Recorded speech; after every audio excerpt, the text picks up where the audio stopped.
why am I here? And when Clarissa and Susanna asked me to speak at this event, the first thing I saw was leadership, and I said, well, I get invited to speak on leadership a lot. And typically that's easy for me, right? Somebody says, well, tell us what your philosophy on leadership is, why do you think it is, and what is it, and what is it not, and all that, and those are easy. But then they attached a very specific word to this event. Anybody want to know what the word is? Well, Latina would be important. Welcome, come on in, come on, you're right on time.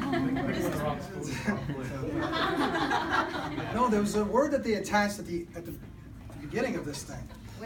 Women, female. And I thought, I don't qualify. I do not qualify. But then I got to thinking, and we talked, and what is it that drives what we do as leaders? And specifically, what is it that women should, could, must do in order to find their place at the table?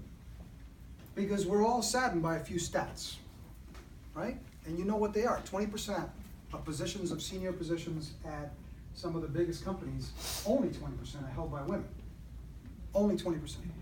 And that number hasn't changed in 20 years. Hasn't gotten any better in 20 years. Which is kind of amazing, right? When you think about the fact that over the past 20 years, companies have spent all sorts of effort on diversity. Gender being only one of those dimensions of diversity, but certainly one of them. And yet the needle hasn't quite moved in this area. And you got to ask yourself, why not? What's happened? Because certainly women represent 50% of the population at least. So why aren't they equally represented in boardrooms and in CEO chairs and that sort of thing?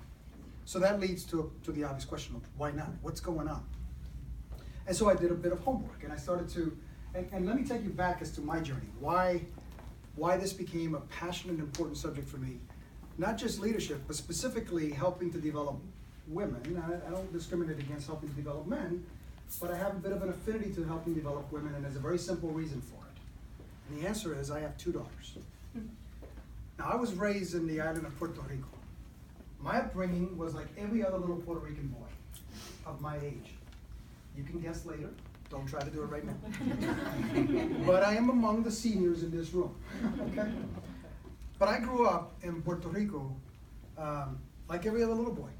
G.I. Joes, baseball, basketball, volleyball, anything that had a ball and a stick, I was in it.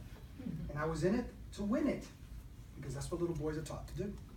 And I was in it to beat up the other guy, because that's what we're taught to do. You know what wasn't around me?